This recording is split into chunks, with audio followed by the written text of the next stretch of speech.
How did Totally. you focus on your culture development, and what did that do to your productivity and your client acquisition? It's a good question. Yeah, I mean, for us, as you said, there's so many people that sell these products. So from the Yeah, get-go, we had to make sure that the products we sell were the highest quality, right? There could be other right. sites that sell similar products, but we wanted to be sure at least we had the best quality products. That was like a given.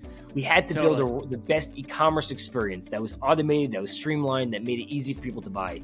That was a Right. given. But at the end of the day, it comes down to people. People like to deal with people. Even on the e-commerce experience, somebody could go through our site and buy $4,000 worth of t-shirts. Typically, they don't do that from the first order.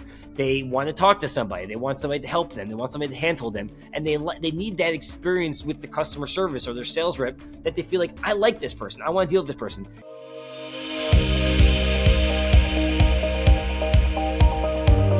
Hey, welcome back to the show. And today I am so excited because we don't meet many people that have 4-letter domain names to their belonging. And today we do. We've got one on the show, 4-letter domain name, swag.com. Jeremy, will you tell us who you are and what do you do? Nice to meet you, Todd. Thank you so much for having me. So I am the co-founder and former CEO of swag.com. Love it. A little high level of swag.com. We became the fastest growing company in the promotional product space. So that means by Amazon and Google and Facebook and all these big companies and small startups buy quality promotional products from us. Right. Branded T-shirts and notebooks and water bottles and mugs and all that kind of stuff for their internal employees, their best customers, leads, etc. We built a really automated e-commerce experience that streamlines the process. We have about 15,000 plus companies that buy from us. Wow. In 2021, we were acquired by a company called Custom Inc., who is the leader in the promotional product space. I've been the CEO 2 years after acquisition, and more recently started a new division called Swag Space underneath Custom Inc. that basically takes all the technology that we built over the last 10 years and gives it for free to the promotional product industry world. So anyone could easily start selling swag to their audience. Smart move. Wow. Very cool. So you went from leading the industry and developing the tech that people can utilize to order, but not necessarily be the middleman. So you're offering this to who? Who's your target with this Swag Space? Sure. There's about 18,000 promo distributors. So this industry is a $25 billion industry, if you could think of it. And there's some guys that make over 20 million, 30 million. There's some people in our industry that make over $1 billion, right? But the majority of the industry is 3 million and less. Right? Like the sub 3 million. The guys who are doing 3 million and less, they're mom and pops. They're knocking on doors. They're traveling salesmen. Everything that they do is manual. It's fragmented. It's broken. And our idea is this: what if we gave them the most streamlined e-commerce experience for free, that they could upload their logo, their brand colors, instantaneously have the best e-commerce experience. And then when they make sales, it hits our back end and we become the de facto supplier as well. So we're not only the front-facing technology, we're also the back-end supplier. And if we do that, we could streamline their operations and make it really easy for them to sell swag. All via white label. All white label. Exactly right. I love it. I love it. I just thought in my head, I've got a good friend that's a franchisee of another swag signage production company. Probably your ideal client because they're a small town doing signage. If they could offer more, they would. This is cool. That's exactly right. Yeah. So the initial target demo is these 18,000 promo distributors, but we have all these ideas for promo adjacency, like screen printers and party planners and designers. And so there's all these other industries that we believe this could be valuable to. But before we get there, we kind of want to just make sure it really works for the core industry. Love it. Love it. Man, I've got referrals all over my head right now, just dancing around for you. This is going to be awesome. So if you're listening and you need to add swag to the way you lay your business out, think about it, man. You could do it now without having to go to China and set up the relationships, the production. All over the world, I'm guessing, is where you manufacture. Am I wrong? All over the world. Everything is vetted, tested by us. You can make sure quality control is there. You're getting the catalog of 7,000 plus products. You're getting massive amounts of technology to streamline the experience. But you're also getting the operational know-how to make sure we can kit boxes up together. We could warehouse for you. We could do individual distribution if you're sending it to remote employees or your clients want to send swag to remote employees. All the things that we've developed over the last 8-9 years with swag.com, basically we're giving for free and saying, hey, here you go. Love it. maybe this can help you out. Love it. And as being one of those nerdy guys that just loves to wear swag material, who doesn't like swag? I mean, come on. If you're supporting a company and they got cool swag, all the better, right? That's my belief. Everyone needs a little shtickle of swag in their life. Dude, they totally do. They totally do. So along with that, this is very, very cool. So as you develop this new strategy, tell us, looking back, as you were developing swag.com and kind of building that business, what was the key thing that you did? I mean, obviously buying the domain doesn't happen all right up front, but was there a key decision or series of decisions that you made that kind of helped you go from, hey, I just launched a swag company, into something that's going to explode? Yeah, there's a lot of small micro decisions. And obviously, as your listeners know, they're entrepreneurs. There's not one key decision, but there's like hundreds of decisions and zigzagging. I'll kind of go through a couple of them. In the early days, we had no money whatsoever. So we're competing, as I said, with 18,000, 20,000 other companies. How does swag.com stand out? Well, obviously, we wanted a brand name. The brand name wasn't just to be flash. It was actually for a real need. The initial idea was, what if we could turn offline conversations to online purchasing? That was the initial idea. Because imagine you're browsing Facebook and you see a pair of shoes, right? You might buy it. It's an impulse purchase. No one's browsing Facebook and seeing a swag ad and putting $5,000 on their credit card. You have to have a need for it. So what happens is, if you start advertising in January, the person who sees the ad might not actually purchase till November, December during holiday season. So you have to stay on top of mind. So the name was so important so that we could spend money, drive traffic, get people's eyeballs, and then retarget them. And then ultimately, they may not even need to click on the retargeting ad. They could just type directly into the browser swag.com. So that was kind of like the first idea to try to cut through the noise. The second thing was, well, we had no money for marketing, so I had to be a traveling salesman. So me and my co-founder, Josh, we literally walked up and down the hallways of WeWorks in New York City and just asking people questions like, how do you buy swag? What's the experience buying swag? Like, legitimately got doors shut in our faces, not interested, but it didn't matter because we were either going to make the sale or we would learn. That was kind of the mentality in the early days. Those early conversations set us up for success, because I'll tell you this, early days as an entrepreneur, there is some ego involved, right? You have an idea, you think your idea is right, but oftentimes your idea is not right. And you kind of learn that by talking to customers. So I'll tell you my ego and where I was wrong. Early days, I thought I would go after the marketing teams, because marketing teams to me made initial sense. They have the biggest budget. You could go after a 10-person company and they could be spending hundreds of thousands of dollars worth of marketing. This is the right audience to go after. But when we were speaking to all these marketing managers, knocking on doors, we realized that everyone goes after the marketing manager. Like, they're inundated with so many requests. It's impossible to break through noise, especially we had nothing at the time. We had a swag.com coming soon landing page. How do we break through the noise? And what I realized early on was that it's the office manager that we should be going after. No one's going after the office manager, but office managers are really the gateway into the company. If the office manager buys 100 t-shirts for the 100 employees, that means every t-shirt that says swag.com in the inner label goes to the marketing team, goes to the sales team, goes to this office and that office. It basically allows them to get in the door, and it has that connection that the company's already vetted us and using us. Why don't we use the same company for our marketing needs? It was a way around the door. So that was kind of, I would say, the biggest insight that we had early on. And that only came from those initial conversations. I love it.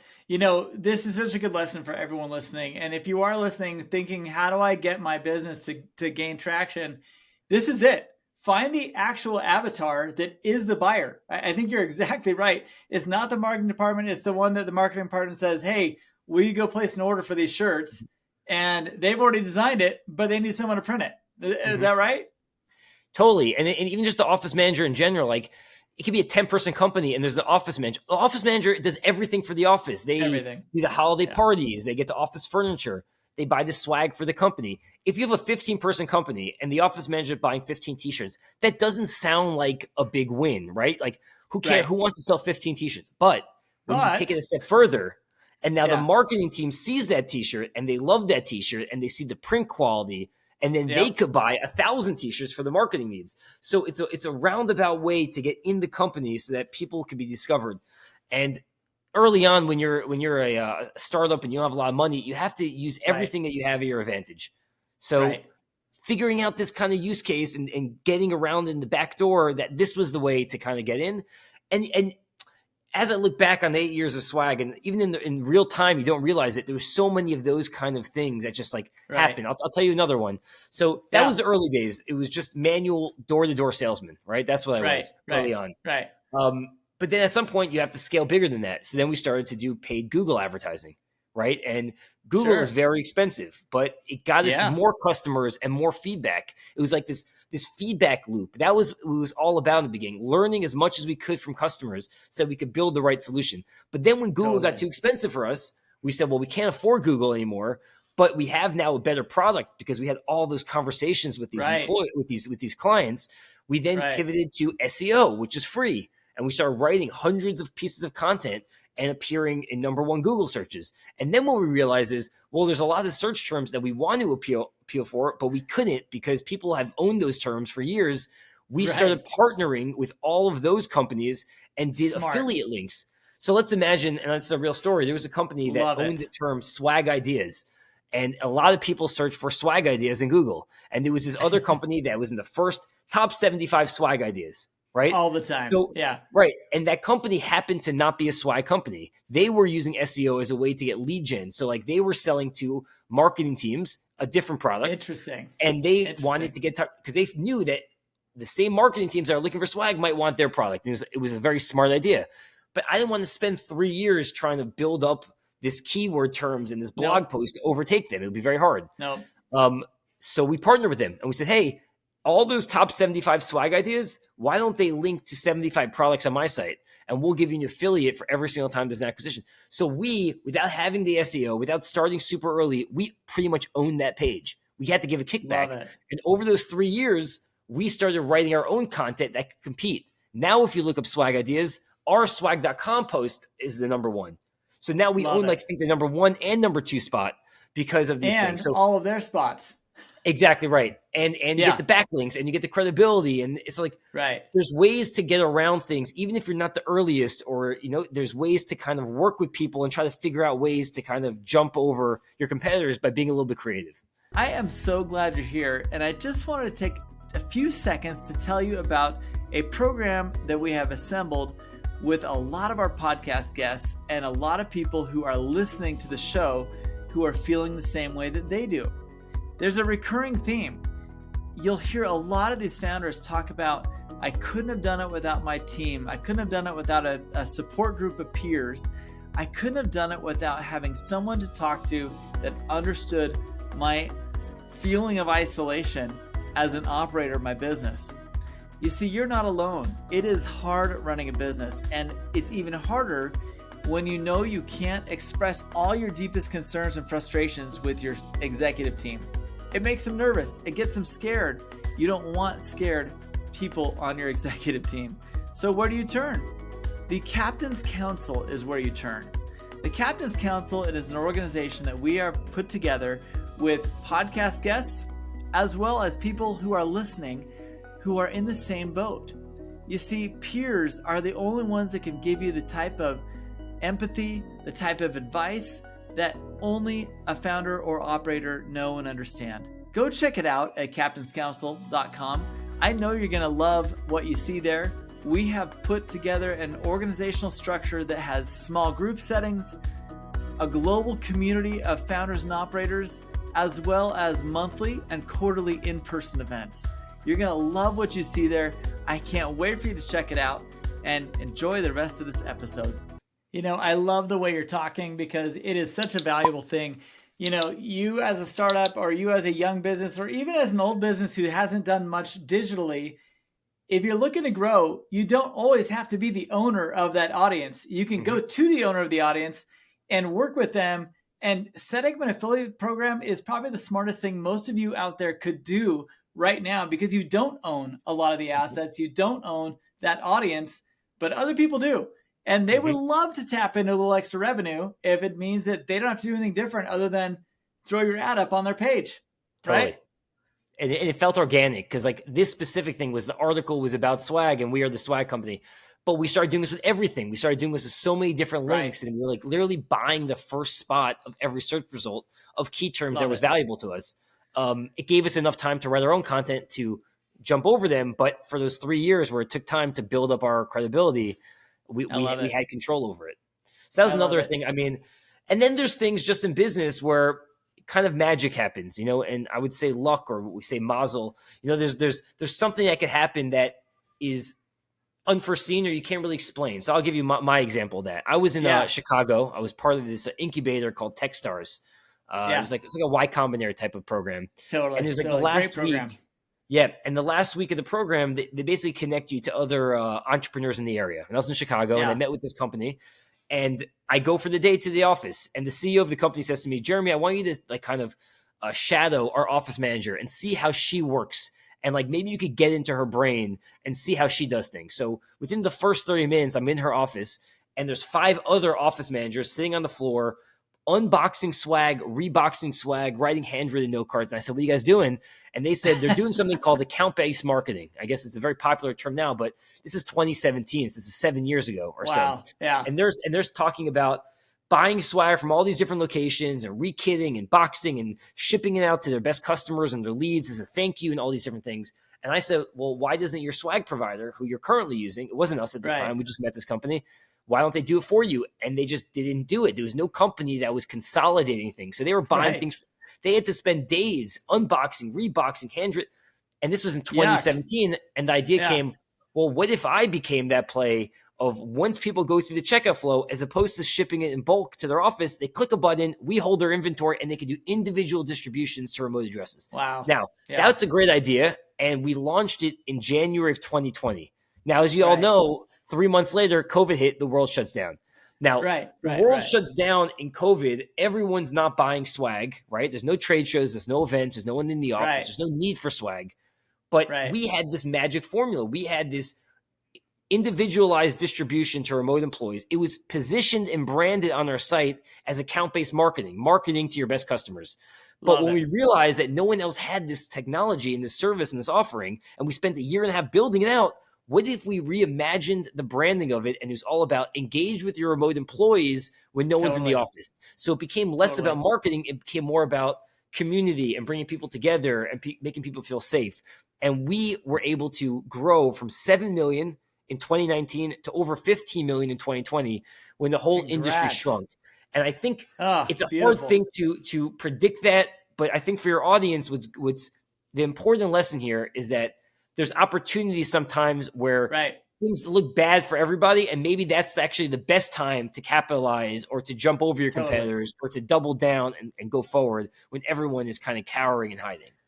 I love it. One of the things I love about that story too, Jeremy, is that you literally didn't, the only thing you changed was above the fold in a sense. Everything below the production, the way that you fulfilled, everything about the process, you already had in play. But what you didn't have was the pain point at the top saying, hey, your employees need to feel your love right now. Let's send them some crap, right? And as soon as you did that and you just changed the top of your fold and the pain point that you're addressing, all the production value was the same. All the fulfillment was the same that you'd already been doing and already had in play, but you just rebundled the pain point. Have you done that at all any other time? It sounds like you're kind of doing that right now with your white label.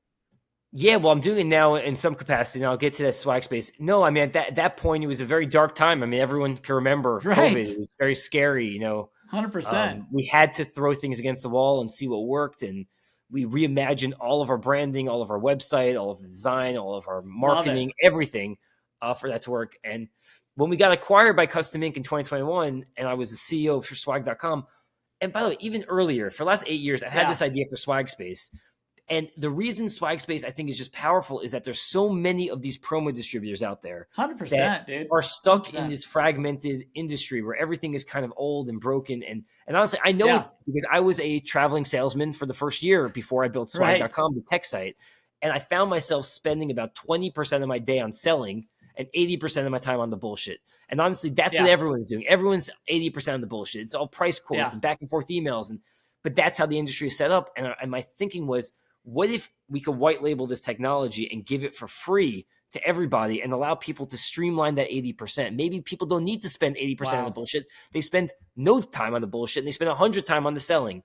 And that's kind of the beauty of it. So I'm excited by it. We just launched 4 months ago. We haven't done any real marketing. We're still very early. We're refining it. And I'm getting Right. back into this entrepreneurial mindset of, what do Love it. customers really want versus what I think they want? What do they actually want? And we're learning a lot, and we're changing things, and we're making things better. That's fantastic. So looking back on those different stages of growth as you made those decisions, you just shared three awesome examples of times where you kind of, weren't really sure what to do, but the things that you were doing were driving information, were giving Mm-hmm. you information to kind of build and reshape your model, or at Mm-hmm. least some product lines that could hit the model, right? Yep. So what did you learn? I mean, were there any big surprises outside of COVID? Because COVID was the big surprise for all of us. But was there a big surprise that as you started to grow and scale, something that showed up that was a real pain in your butt that you didn't think would happen that did? I mean, everything. I mean, our business specifically, I want to try to think of something that's valuable for your audience. But in our industry, we can't manufacture every product. It's just impossible, right? We have 7,000 products in our catalog. Right. It's just a lot of really crappy stuff out there. And our brand is all about quality. And even from the very beginning, the idea was, what if we curated what's out there? And by the way, there's hundreds of thousands of millions of products out there, and we're narrowing it down to 7,000. So it has to be a curated solution. It has to be easy to find what they're looking for, and it has to be really good, because what happens when you buy poor quality swag? It ends up in the trash. It costs the company money. It tarnishes your brand. It's bad for the environment, bad for everything. Totally. So we have to make sure we're really focused on the best of quality. So for us, along the process, the supply chain was always a challenge, because there's people who are just, there's human error to it. And at the end of the day, when Facebook's buying from us, they don't care that we're buying it from a supplier. It's us, it's on the line. So it's really trying to, make sure the quality is there. So it's been a constant effort, and that's, I would say, the biggest challenge of our business. And then obviously getting customers, getting the right type of customer, getting people locked in, understanding their pain points, and building the right solution for them that keeps them happy and keeps them there. For our industry, and I'm sure for a lot of your audience, we're B2B. So a lot of our customers stay with us for a 2-year period and then leave. Sure. That's just it. Like an office manager, they're at a company for 2 years and then they leave. And then Interesting. we just lose Facebook. I mean, we just have Facebook. They're spending hundreds of thousands of dollars a year, and then the person leaves. And so we have to make it super sticky that once the person leaves, they want to introduce their new replacement and say, hey, you should be using swag.com. And that's a big challenge in the B2B. And we figured it out. We've done a lot of interesting things to make it work. But, as you grow, there's always more difficult challenges that appear, and you kind of always have to kind of adapt and figure out the right way to get around it. I love it. I love it. There definitely are a lot of pain points that appear as you start to grow and scale. Most of them are, to your point, people related, because people don't stick around forever. And once you feel like you've solved one problem, that person's gone, and now you got another problem to solve, which is retention and kind of reintroducing yourself to the company, right? So it's not just that for clients, it's that for internally too. Totally. Your audience will see the people you hire as the first 10 employees might not be there with you, and vice versa. You might hire the wrong people in the first 10 spots because maybe you thought they had an amazing resume, but they weren't the right fit for the early, roll up their sleeves. And me and all my friends, we've all made mistakes in hiring. It's a very challenging thing to hire the right people. And it's usually the most challenging early on, because then it's a completely different mentality, and it's easier when you hire people when they're already, stacked, and there's layers to the industry, and there's management, and there's a process in place.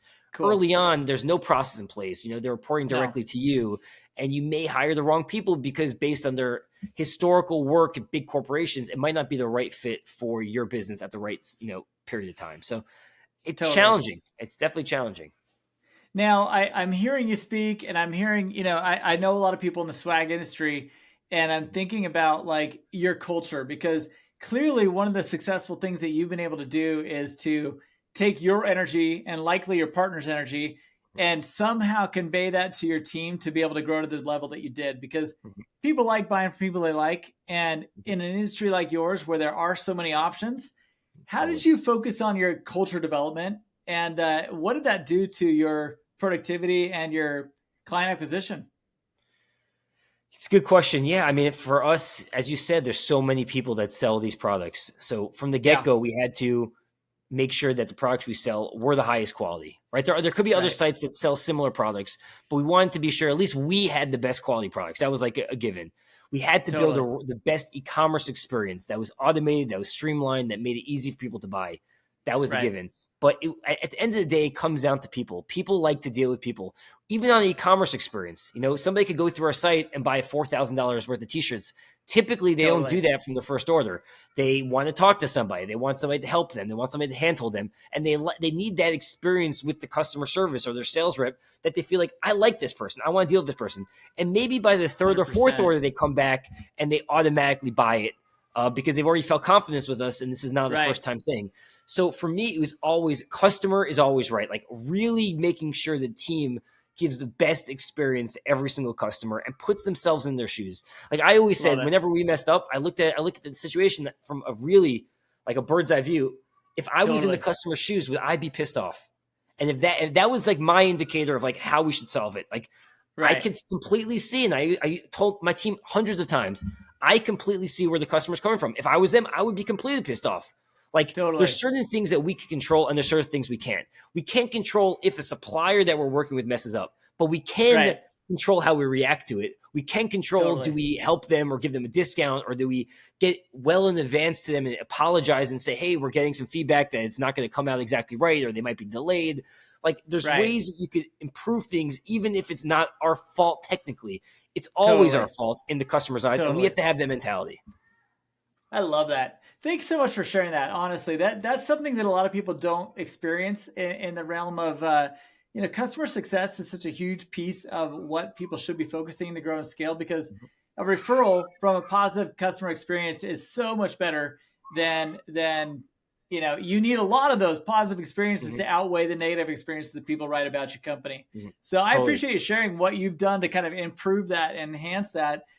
Now, last thing before you go, I really want to know, is there somebody, as you were getting this thing going, I mean, that to go out and buy a big domain like swag.com and try to own that thing and evolve into, hey, we are the swag daddies. We are building this thing the way that people want it. Was there someone kind of pushing you along? Did you have a motivator, mentor? Like, how did that evolve for you? I didn't have anyone specifically. I've had a lot of mentors over my career. I have a very interesting background. I was a documentary filmmaker in college. I've been a lifelong entrepreneur. I've had several failures. I've had one success before this that sold to a publicly traded company. I have obviously swag.com that got acquired. I've had a lot of really interesting entrepreneurs around me, but when it came to swag.com, I was insanely self-motivated when it came to this. Interesting. I was 30 years old. I was single at the time. I was in between things, didn't really know what I wanted to do. And truthfully, when I started Swag, it wasn't to become the fastest growing company in the industry and doing tens of millions of dollars a year in sales.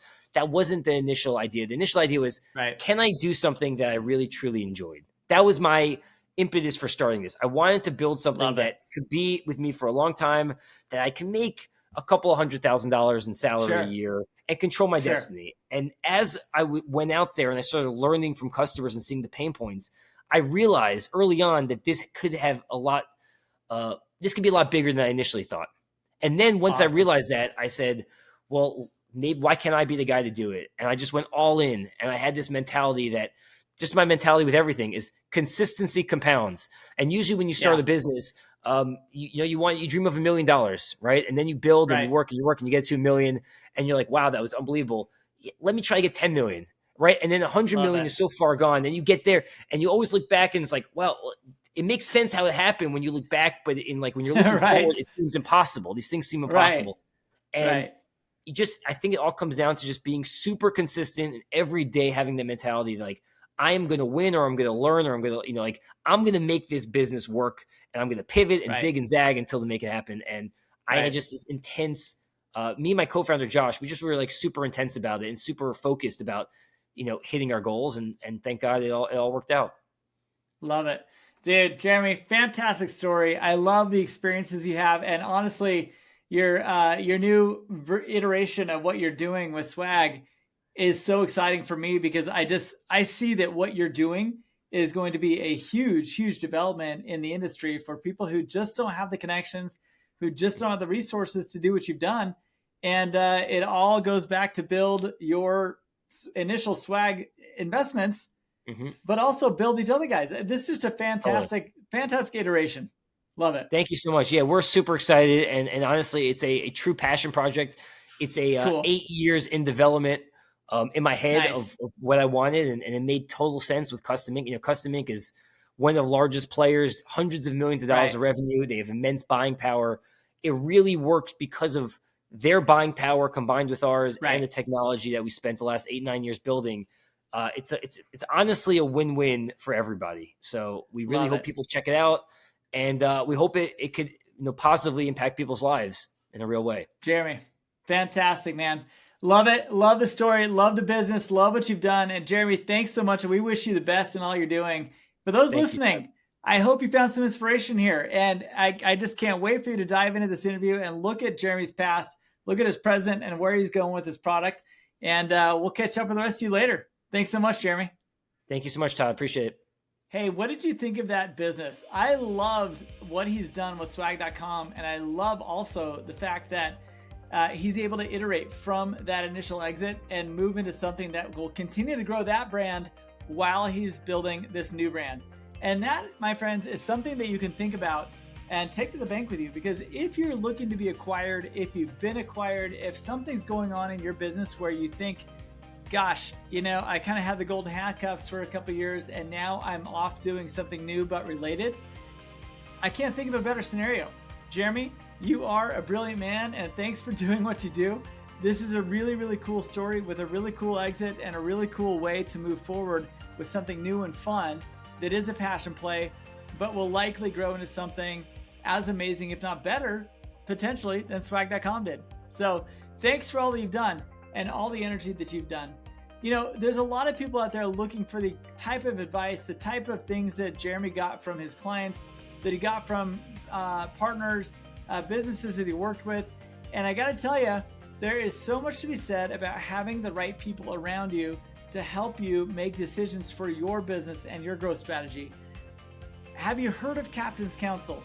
CaptainsCouncil.com is an organization of CEOs and founders who work together in advisory boards. No, they're not part of your company, and no, you're not giving up equity.